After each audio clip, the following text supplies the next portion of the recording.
এই হেমসের জনগণরা একটা লিস্ট তৈরি করছেন। লিস্ট, এই লিস্টটা তৈরি কইরা হযরত ওমরের হাতে দিছেন।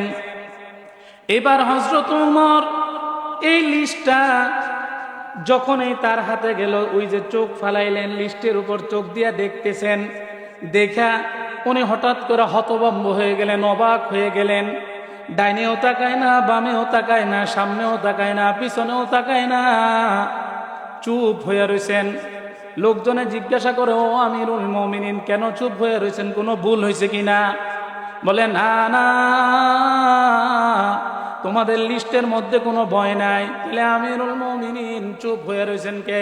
বলে, চুপ হয়ে রয়েছি, এই লিস্টের মধ্যে প্রথমে যার নামটা তোমরা লেখছো তিনি হলেন সাঈদ ইবনে আমের। এই বর্তমান সময়ের রানিং গভর্নরের নামটা কেন প্রথমে? সুবহানাল্লাহ, রানিং গভর্নরের নামটা কেন লিস্টের প্রথমে? ওমর বলতেছেন, আমিরুকুম ফাকিরুকুম। সুবহানাল্লাহ বলেন। হুজুর কিছু বুঝি না, কিছু বুঝল লাগতো না, আবার কোন সুবহানাল্লাহ। আমিরুকুম ফাকিরুকুম, তোমাদের গভর্নরও কি একজন গরিব মানুষ নাকি? তারা বলল, হেমসের জনগণ বলে, বালা আমিরুনা আফকরুনা। ও আমিরুল মুমিনিন, এই আমাদের গভর্নর হেমসের মধ্যে শুধু গরিবই না, বরং সকল গরিবের চেয়ে শ্রেষ্ঠ গরিব। সুবহানাল্লাহ। এই সাঈদ ইবনে আমির রাদিয়াল্লাহু তাআলা আনহু, উনি একবার আমিরুল মুমিনিন হযরত ওমর রাদিয়াল্লাহু তাআলা আনহুকে বলতেছেন, ওমরকে বলতেছেন, এই ওমর, সাবধান, আল্লাহ যে তোমার ক্ষমতার দায়িত্ব দিছে, ক্ষমতার চেয়ারের মধ্যে বসাইছে, ঠিকঠাক মতো কিন্তু দায়িত্ব পালন করো। যদি ঠিক মতো দায়িত্ব আর রাষ্ট্র পরিচালনা না করো, তাহলে ওমর, একদিন তোমাকে আল্লাহর আদালতে আসামের কাঠগড়ায় দাঁড়াইতে হবে। এজন্য সাবধান। ওমর মনে মনে কয়, খাইছে রে, এর কলিজা কত বড়, এদিকে আমার পর্যন্ত আল্লাহর ভয়ের কথা বলে। সুবহানাল্লাহ পড়েন। কিতাবের মধ্যে আছে, ওমর এবং আল্লাহর আবু বকর সিদ্দিক, এই দুইজনের ব্যাপারে আল্লাহর নবী দুইটা কোয়ালিটি বর্ণনা করছেন, যেটা প্রত্যেক শুক্রবারে খতিব সাহেবরা এই হাদিসটা তেলাওয়াত করেন। আবু বকরের ব্যাপারে নবী বলেন, আরহামু উম্মতি বিউম্মতি আবু বকর। আর ওমরের ব্যাপারে বলেন, ওয়াশাদ্দুহুম ফি আমরিল্লাহি উমর। নরমের যত কোয়ালিটি থাকতে পারে, বিনয়ের যত কোয়ালিটি থাকতে পারে, মানুষ যত নরম হতে পারে, এই উম্মতের মধ্যে সবচেয়ে আরহাম, সবচেয়ে নরম হইল আবু বকর। সুবহানাল্লাহ বলেন। কেমন কেমন নরম? বলে, আবু বকর যখন ঘর থেকে বাইর হইতেন, তখন কেউ আবু বকরের পিছন দিক দিয়া জামা ধরতো, কেউ আবু বকরের ডান দিক দিয়ে জামা টান দিত, কেউ বাম দিক দিয়ে টান দিত। কোনো বাচ্চা প্যান্ট পরে যেতেছে, টানতে টানতে আবু বকরের পিছনে দৌড়াইতো। আর আবু বকর কোনো বাচ্চার মাথায় হাতায় দিতেন, কোনো বাচ্চার গালের মধ্যে খোঁচা দিতেন, কোলে তুলে নিতেন। সুবহানাল্লাহ পড়েন। এইটা ছিল আবু বকরের গুণ। এজন্য নবী বলেন, আরহামু উম্মতি বিউম্মতি আবু বকর। আর ওমরের ব্যাপারে বলেন, ওয়া আশাদ্দুহুম ফি আমরিল্লাহি ওমর। ওমর হইল এই দুনিয়ার মধ্যে শরীয়ত আর ইসলামের ব্যাপারে সবচেয়ে কঠিন ব্যক্তি। সুবহানাল্লাহ।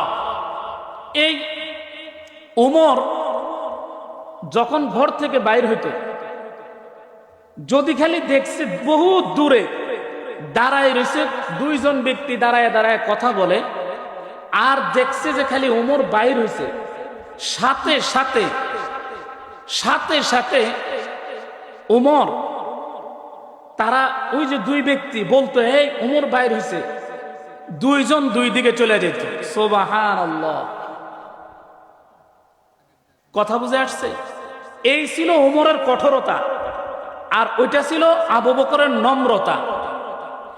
এরকম উমরের ব্যাপারে একজন আরবি সাহিত্যিক একটা কিতাবের মধ্যে লেখেন, মসজিদে নববীর মধ্যে একটা দরজা আছে। আপনারা আমার কথা বুঝতেছেন? মসজিদে নববীর ভিতরে একটা দরজা আছে, এই দরজাটার নাম হলো বাবে উমর। এই বাবে উমর দরজা দিয়া হযরত ওমর রাদিয়াল্লাহু তাআলা আনহু আসা যাওয়া করতেন মসজিদে নববীতে। হযরত ওমর রাদিয়াল্লাহু তাআলা আনহুর ইন্তেকালের পর, মৃত্যুর পরে, ওই লেখক দরজার বহু দূরে বসে দরজা দিয়ে কে কে যায় আর কে যায় না এই দৃষ্টিটা দেখতেছে, এই অবস্থাটা দেখতেছে। দেখে যে কিছু শিয়া এই বাবে উমর দরজা দিয়া ঢুকতে নিবে, এই সময় যখন দরজার উপরে লেখা দেখছে বাবে উমর, উমর উমর গেট, এই উমরের নাম দেখা এই দরজা দিয়ে আর প্রবেশ করে নাই। তখন ওই আরবি লেখক বলতেছেন, আল্লাহ উমরের উপর রহম নাজিল করুন।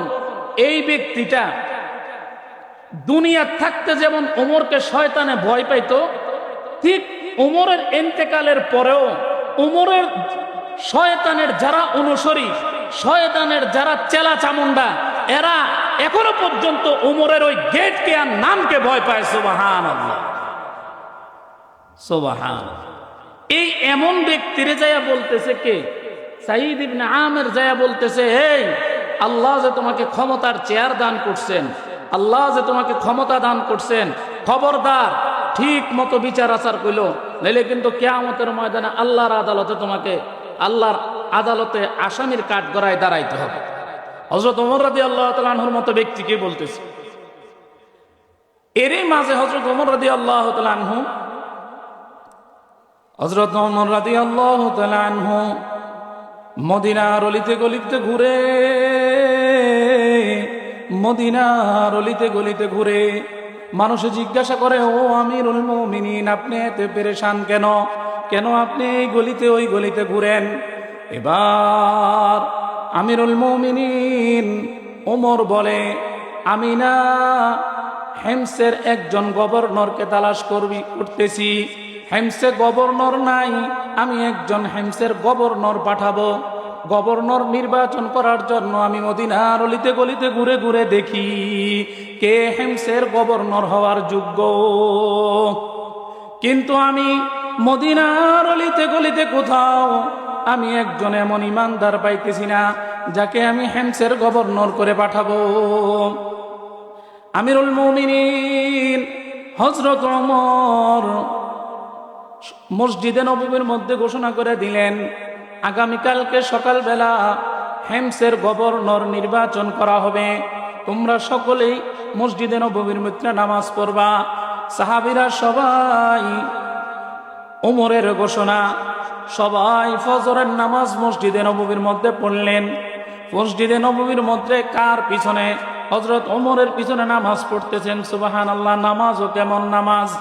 হযরত ওমর নিজে নামাজ পড়াইতেছেন। طه ما أنزلنا عليك القرآن لتشقى إلا تذكرة لمن يخشى تنزيلا ممن خلق الأرض والسماوات العلى الرحمن على العرش استوى له ما في السماوات وما في الأرض وما بينهما وما تحت الثرى। আমিরুল মুমিনিন নিজেই নামাজ পড়াইলেন। কেমন নামাজ! একে তো নিজে খলিফা, অর্ধ পৃথিবীর খলিফা, অর্ধ পৃথিবীর বাদশাহ, নিজেই নামাজ পড়াইলেন ফজরের। নামাজের পরে আর পিছনে হইল সমস্ত সাহাবীরা। সুবহানাল্লাহ। নামাজটা কেমন নামাজ! কেমন নামাজ! সুবহানাল্লাহ, আল্লাহু আকবার। আমিরুল মুমিনিন ওমর রাদিয়াল্লাহু তাআলা আনহু নামাজের ইমামতি করলেন। নামাজ শেষ করে পিছনে ফিরলেন। ফিরা এবার ডান দিক থেকে এইভাবে তাকাইতে তাকাইতে তাকাইতে তাকাইতে বাম দিকে, আবার বাম দিক থেকে তাকাইতে তাকাইতে ডান দিকে। ভিতরে দেখা শেষ। আমিরুল মুমিনিন কিছুই বলে না, আস্তে করে উঠলেন, উঠা বাহিরে গেলেন। বাহিরে যায় দেখে যে মসজিদের একটা কোণার মধ্যে মাথা নিচা করে দিয়া একজনে জিকির করে লা ইলাহা ইল্লাল্লাহ, লা ইলাহা ইল্লাল্লাহ, লা ইলাহা ইল্লাল্লাহ। আমিরুল মুমিনিন হযরত ওমর তার পিঠের মধ্যে যায় হাত দিলেন, আর সাইদ ইবনে আমের আস্তে করে মাথা ঘুরায় দেখেন যে আমিরুল মুমিনিন হযরত ওমর। হযরত ওমরকে যখন দেখছে, হযরত ওমর আস্তে করে বসে, ওই সাহাবী সাইদ ইবনে আমের উনি বসার থেকে দাঁড়ায় গেছেন। সুবহানাল্লাহ বলেন। এবার সাইদ ইবনে আমের বলে, ও আমিরুল মুমিনিন, কোন সংবাদ আছে কিনা? বলে হ্যাঁ হ্যাঁ সংবাদ আছে। কি সংবাদ? বলে তোমাকে না আমি হেমসের গভর্নর হিসাবে পাঠাবো। ওই সাহাবী বলে, কি বলেন আমিরুল মুমিনিন? আমি হইলাম একজন কৃষক, আমি কৃষিকাজ বুঝি, কোন সময় ক্ষেত লাগাইতে হবে, কোন সময় খেতে পানি দিতে হবে, কোন সময় খেজুর কাটতে হবে, কোন সময় খেজুর লাগাইতে হবে, কোন সময় উটেরে পানি দিতে হবে, আমি এটা জানি। আমি কিন্তু রাষ্ট্র কিভাবে চালাইতে হবে এটা আমি জানি না। আমিরুল মুমিনিন, রাষ্ট্র চালাইতে হইলে লেখাপড়ার দরকার আছে। আমিরুল মুমিনিন, আমি একজন কৃষক, আমি তো কলমে ঠিক মতো ধরতে পারি না, লেখা তো দূরের কথা। হযরত ওমর বলে, না না, এই কথা আমি শুনতে চাই না। ওই সাহাবী আবার কয়, আমিরুল মুমিনিন, আমি মাপ চাই, আমারে পাঠায়েন না, আমার কাছে দেশ পরিচালনা করার মতো, রাষ্ট্র পরিচালনা করার মতো কোনো যোগ্যতা আমার নাই। সুবহানাল্লাহ পড়েন। আর আমাদের সমাজের অবস্থা কি? আমাদের নেতারা বেলে মেট্রিক পাস না, ঠিক কিনা জোরে কোন? নেতা হওয়ার লাগা সমস্ত গাছগুলার মধ্যে সাইনবোর্ড আর ফেস্টুন, মানুষের ধারে ধারে যায়, মানুষে খিচুড়ি খাওয়ায়, মানুষে বিরিয়ানি খাওয়ায়, নিজের ছবিটা সামনে পিছনে দিয়া গেঞ্জি পরায়, রাস্তায় রাস্তায় হাঁটায়, মিছিল করায়, ঠিক কিনা জোরে কন? আরে দুনিয়ার মধ্যে যে বেটা গাদা, যে বেটার কোনো বুদ্ধি শুদ্ধি নাই, এই লোকটা নেতা হওয়ার জন্য বাড়াবাড়ি করে। আর যে বুদ্ধিমান, যে জ্ঞানী, এর চেয়ারে বসাইতে চাইলেও হ্যাঁ বসতে রাজি না, ঠিক কিনা জোরে কন? সাহাবীদের অবস্থা হইল ক্ষমতা দিতে চাইতেছে, এরপরও ক্ষমতা নিতে স্বীকার করতেছে না, ঠিক কিনা জোরে বলেন? আর আমাদের একটা চেয়ারের জন্য 50 জনে দাঁড়ায়। ভুল হইলে আপনারা কয়েন, ঠিক না বেঠিক?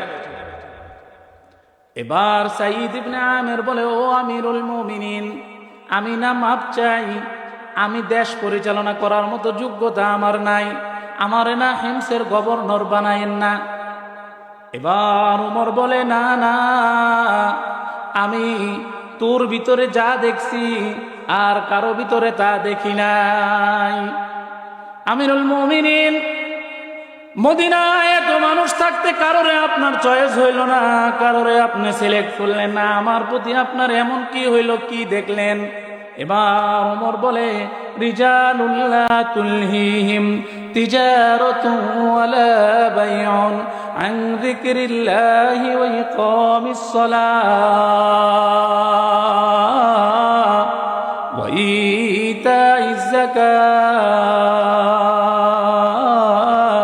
ইয়াখাফুনা ইয়াওমান তাতাকাল্লাবু ফীহিল কুলুবু ওয়াল আবসার।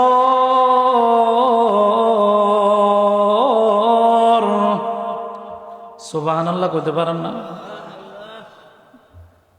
ইয়াখাফুনা ইয়াওমান তাতাকাল্লাবু ফীহিল কুলুবু ওয়াল আবসার। আমিরুল মুমিনিন হযরত ওমর বলে, তোর ভিতরে আমি ওই জিনিস দেখতেছি, তুই না ওই দিনকে ভয় করস, যেই দিন বহু অন্তর, বহু কান, বহু হৃদয় আল্লাহর ভয়ে ভীত সন্ত্রস্ত হয়ে যাবে। সুবহানাল্লাহ, আল্লাহর ভয়ে কম্পিত হয়ে যাবে।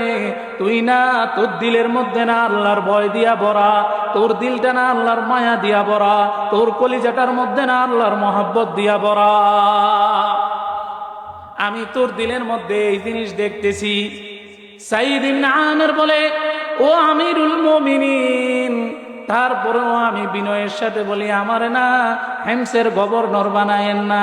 আমিরুল মুমিনিন ওমর বলে, না না না, এত কথা শুনতে চাই না, সোজাসুজি বাড়ির মধ্যে যাও, যাইয়া তোমার গাট্টি গুট্টি কাপড় চোপড় নিয়ে আসো। ওই সাহাবী ওমরের কথা তো মানতে তো হয়, সাথে সাথে বাড়িতে গেলেন। বাড়িতে যাইয়া একটা ছোট্ট পোটলা নিলেন, একটা ছোট্ট গাট্টি বানাইলেন, এতটুকু একটা গাট্টি বানাইলেন।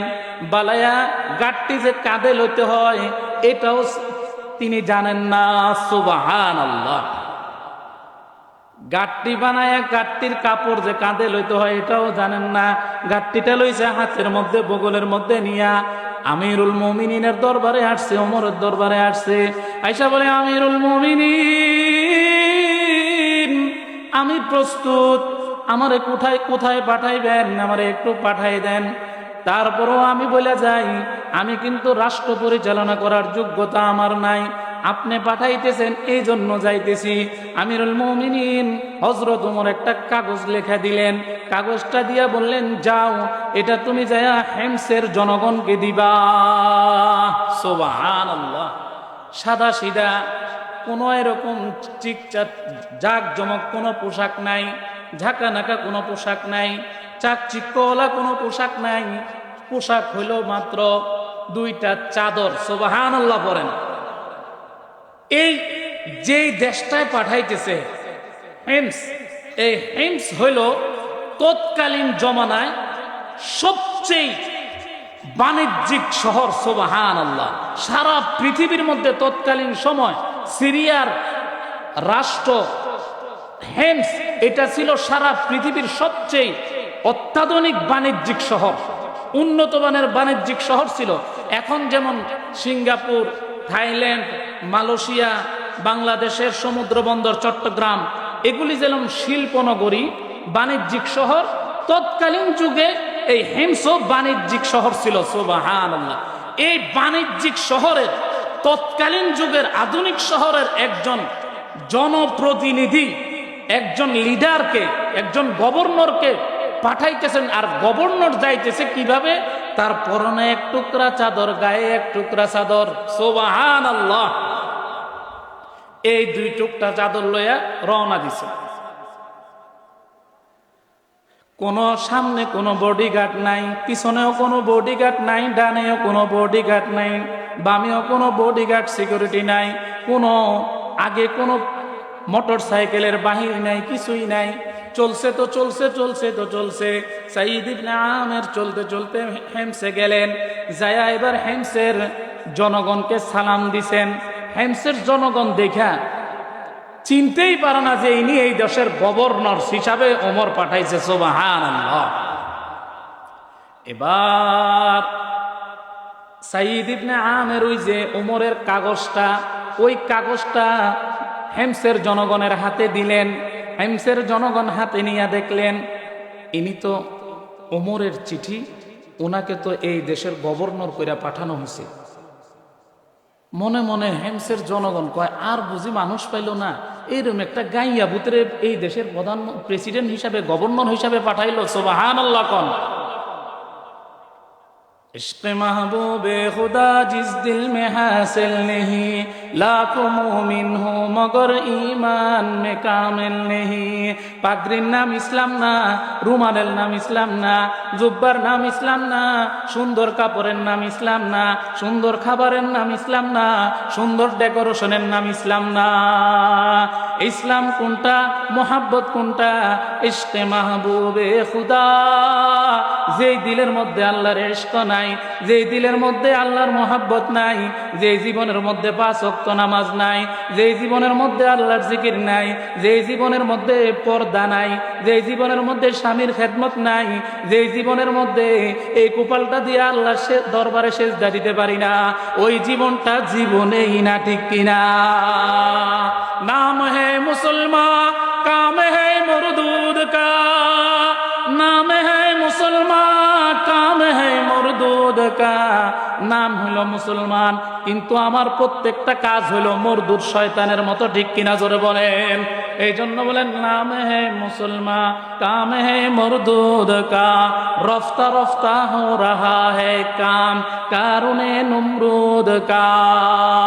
নাম যদি মুসলমান হয় কামটাও মুসলমানের হতে হবে। নামে মুসলমান কাম সব যদি ইবলিস শয়তানের মতো হয় এই মুসলমানের কোনো দাম নাই।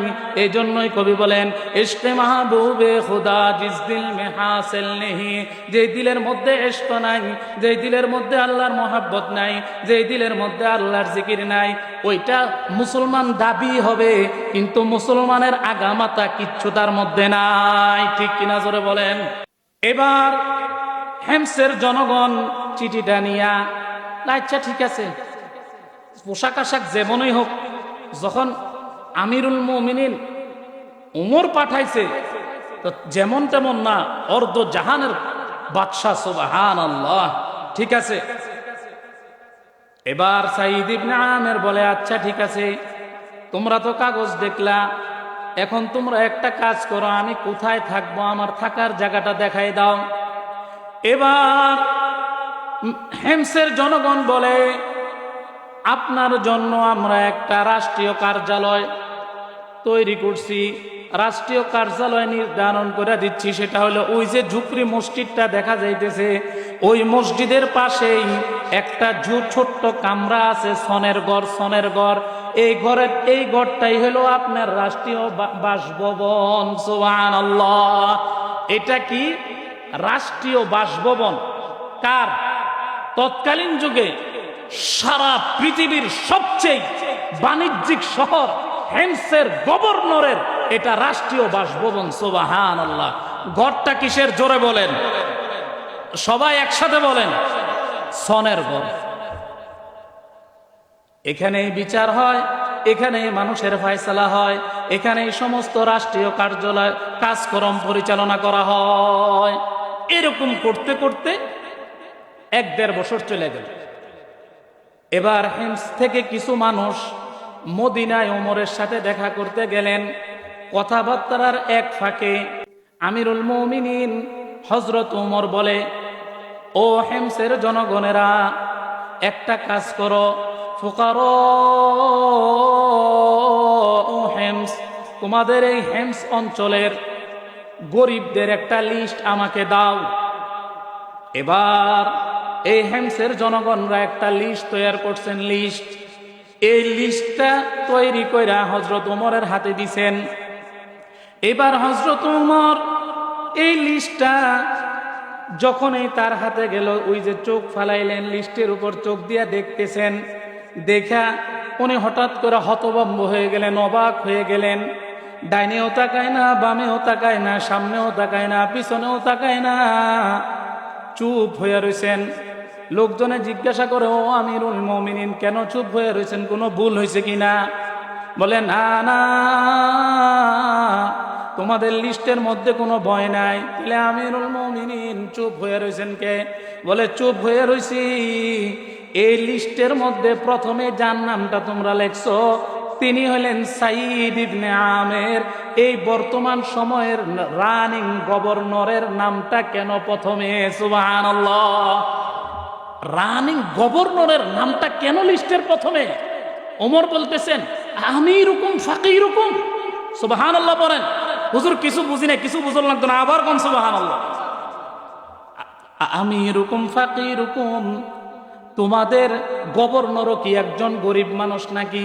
তারা বলল, হেমসের জনগণ বলে, বালা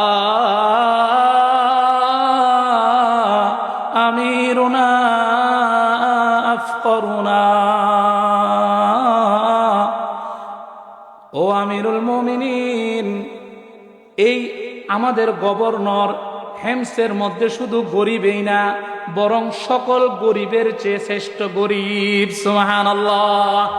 এই জবাবটা শুনা উমর এত খুশি হইলেন, এত খুশি হইলেন, এত খুশি হইলেন, খুশি হইয়ার সাথে সাথে 1000 স্বর্ণ মুদ্রার একটা প্যাকেট কইরা দূতের হাতে দিয়া বললেন, যাও এই প্যাকেটটা এক্ষণেই সাঈদ ইবনে আমেরের কাছে পৌঁছাই দাও।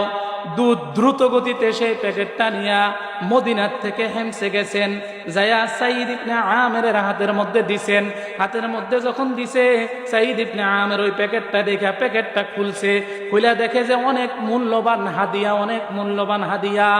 হাদিয়াটা পাইয়া এমন জোরে ইন্না লিল্লাহি ওয়া ইন্না ইলাইহি রাজিউন পড়ে উঠছে, আর সাথে সাথে ওই প্যাকেটটা ছিঁড়া মারছে। দুধ তো দাঁড়ায় আছে, মদিনার দুধ।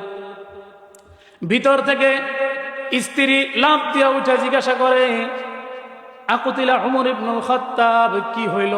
মদিনার দূত এমন কি সংবাদ দিল? আমাদের আমির, মুসলমানদের আমির হযরত ওমর কি শহীদ হয়ে গেছে? আপনি এত জোরে ইন্না লিল্লাহ পড়ে উঠছেন। বলে, না, লা লা, এর চেয়েও আরো কঠিন ব্যাপার, ওমর শহীদ হয় নাই। বিবি আবার জিজ্ঞাসা করে, আকুতিলাল মুসলিমুনা ফি মারিকা, নাকি মুসলমানদের কোন জামাত ব্যাপকভাবে আল্লাহর রাস্তায় শহীদ হয়ে গেছে? বলে, না না, তার চেয়েও মারাত্মক। এবার স্ত্রী ভিতর থেকে বলে, আরে কি হয়েছে, কি মারাত্মক বলেন না, কি মারাত্মক কথা? এখন সাঈদ ইবনে আমের যে উত্তরটা দিছেন, কোন মানুষ আল্লাহওয়ালা হওয়ার জন্য এই উত্তরটাই যথেষ্ট। সুবহানাল্লাহ। এবার সাঈদ ইবনে আমের বলে, উদখিলাত আলাইয়া দুনিয়া লিতুফসিদা আখিরাতি, ও আমার প্রাণের বিবি, দুনিয়া আমার ঘরে ঢুকাই দেওয়া হয়েছে আর আমার আখিরাত বরবাদ করার জন্য। সুবহানাল্লাহ। আপনারা আমার কথা বুঝেন? জোরে বলেন না, বুঝেন? আমার আখিরাত বরবাদ করার জন্য দুনিয়া আমার ঘরে ঢুকাই দেওয়া হয়েছে। এখন আমি আপনাদেরকে একটা প্রশ্ন করি, হাদিয়া পাইলে মানুষ খুশি হয় না রাগ হয়? আপনারা মনে আমার কথা বুঝেন না। যদি খুশি হয় তাহলে একসাথে সবাই কোন খুশি হয় না রাগ হয়? খুশি হয়। খুশি হয়ে মানুষ ইন্না লিল্লাহ পড়ে না আলহামদুলিল্লাহ পড়ে? আলহামদুলিল্লাহ পড়ে। কিন্তু সাঈদ ইবনে আমের এত সুন্দর হাদিয়া পাইয়া 1000 স্বর্ণ মুদ্রা, 1000 স্বর্ণ মুদ্রা হাদিয়া পাইয়া আলহামদুলিল্লাহ বলার পরিবর্তে ইন্না লিল্লাহ বলে ফেললেন। ওই জায়গায় যদি আপনারা থাকতেন, আপনারা কি পড়তেন জানি না, তবে আমি কমপক্ষে 1000 বার শুধু আলহামদুলিল্লাহ কইতাম। সুবহানাল্লাহ। তো এই সাঈদ ইবনে আমের এই যে এই ঘটনাগুলি মদিনার দুধ দাঁড়ায় দেখতেছে, এই যে এই ঘটনা সব যে হাদিয়া নিয়ে আসতে দাঁড়ায় দেখতেছে। এবার সাঈদ ইবনে আমের বিবিকে ডাক দিয়া বলে, ও আমার প্রাণের বিবি, তোমাকে না আমি একটা ওসিয়ত করব। কি ওসিয়ত?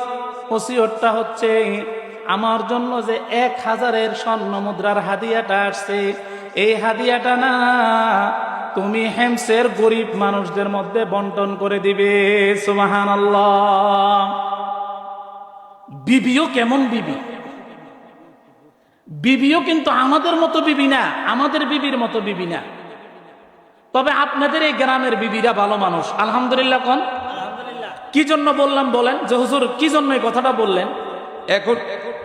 এখন বাজে 11টা 10।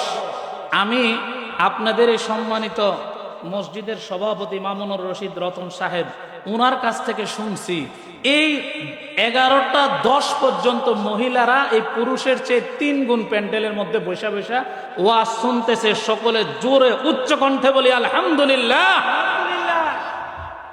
আবার বলি আলহামদুলিল্লাহ। তাহলে আপনাদের এই গ্রামের মহিলারা ভালো আছে, ঠিক তো ইনশাআল্লাহ?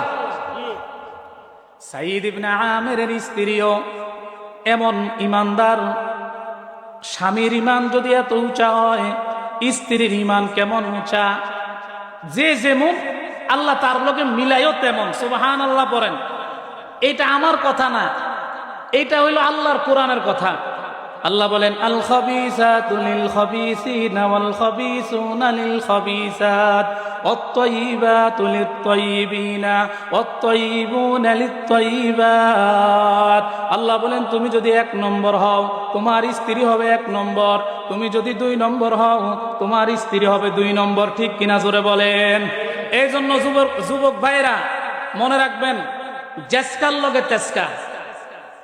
বলেন বলেন, জেসকার লগে তেসকা। জোরে যুবকরা যারা বিয়ে শাদী করছে এরা কয়, যারা বিয়ে করে না হেরা কোন জেসকার লগে তেসকা, জেসকার লগে তেসকা। তুমি যদি সৎ হও তোমার বউ হইব সৎ, তুমি যদি 2 নম্বর হও তো তোমার বউ হইব 2 নম্বর। কথাটা কার? আল্লাহর। কথাটা কার? যদি বিশ্বাস না হয় এই যে মুফতি সাহেব আছে, জিজ্ঞাসা করেন কথাটা কার। আল খাবিসাতু লিল খাবিসিনা ওয়াল খাবিসুনা লিল খাবিসাত ওয়াত তাইয়িবাতু লিত তাইয়িবিনা ওয়াত তাইয়িবুনা লিত তাইয়িবাত। এখনকার ছেলেরা যায়া বউ দেখতে গেলে, মেয়ে দেখতে গেলে জিজ্ঞাসা করে তুমি লেখাপড়া কতটুক করছো, তোমার কি কি চাহিদা আছে, কি কি তুমি পছন্দ করো, ঠিক কিনা জোরে বলেন। আল্লাহর নবী বলেন না না যুবক না, তুমি যখন বিয়ে করতে যাইবা, আল্লাহর নবী বলেন কোন পুরুষ কোন মেয়েকে 4 কারণে মহাব্বত করে, 4 কারণে বিয়ে করে। যুবকেরা শুনতে রাজি আছো নি? জোরে কও। যদি শুনতে রাজি থাকো জোরে, আরো জোরে বলো রাজি আছি। 4 কারণে, 4 কারণে। 1 নম্বর হলো লিমা লিহা, সম্পদের কারণে। সম্পদের কারণে মেয়েদেরকে মানুষ পছন্দ করে। আমি গরিব, আমি যদি একটা উচ্চ জায়গায় সম্পর্ক করতে পারি, একটা বংশীয় মেয়ে, অর্থ সম্পদশালী মেয়ে যদি বিয়ে করতে পারি, তাহলে মেয়ের উসিলায় আমিও সম্পদশালী হয়ে যাব, ঠিক কিনা জোরে কোন।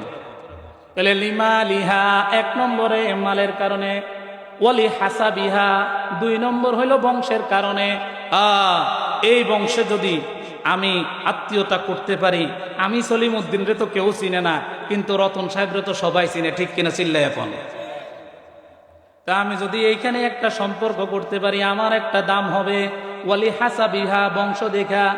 এরপরে হইল ওয়ালি দীনিহা ওয়ালি জামালিহা, সৌন্দর্য দেখা। সৌন্দর্য দেখা মেয়েদেরকে চয়েস করে। এরপরে বলেন ওয়ালি দীনিহা, দিন দেখা, ধর্ম দেখা। কিন্তু এখনকার ছেলেরা এই 3টা বাদ দিয়ে দিছে, এখন দেখে শুধু একটা, ঠিক কিনা জোরে বলো। কি? কোনটা দেখে? ওয়ালি জামালিহা, খালি স্কিন সুন্দর দেখে, নাকটা কদ্দুর খাড়া, কানটা কদ্দুর খাড়া, চেহারাটার কাটিংটা কেমন, শরীরের গঠনটা কেমন, লম্বা না খাটো, ঠিক কিনা জোরে বলেন। এই জন্য অশান্তির আর শেষ নাই। আল্লাহর নবী তো এটারে 3 নম্বরে ফেলাইছে, তুমি 3 নম্বরটারে লই আইছো 1 নম্বরে। এই জন্য অশান্তি, এই জন্য অশান্তি। মুরব্বীরা যারা আছেন তারা জানেন, আগে মানুষ বলতো নদীর পানি গোলাও ভালো, জাতের মায়া কালোও ভালো, ঠিক কিনা। এটা আমার কথা না, আমার দাদার দাদার দাদা তাদের কথা।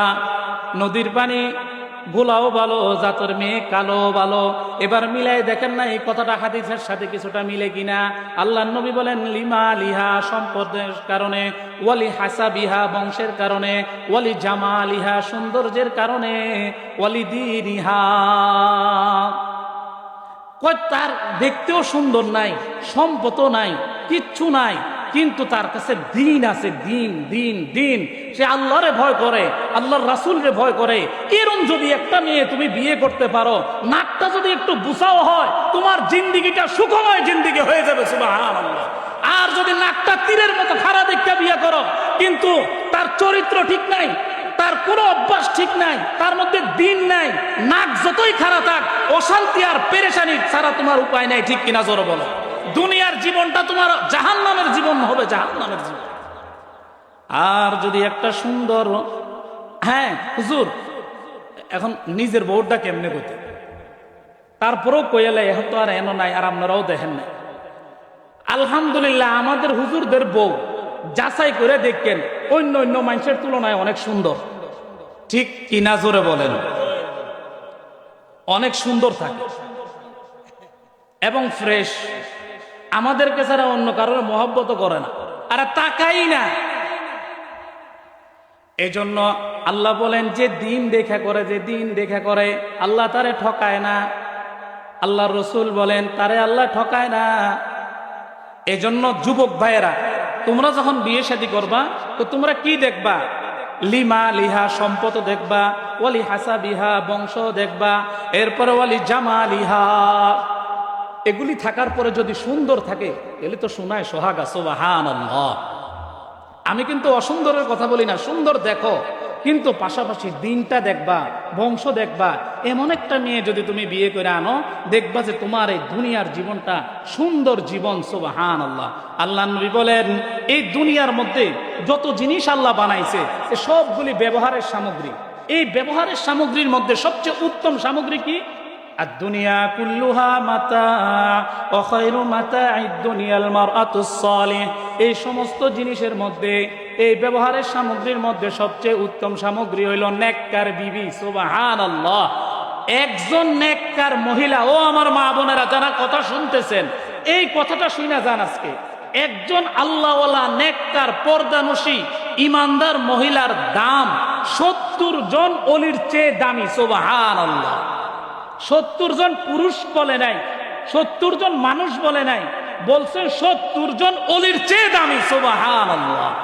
একজন নেককার মহিলার এত দাম, একজন নেককার ইমানদার মহিলার এত দাম। আর একজন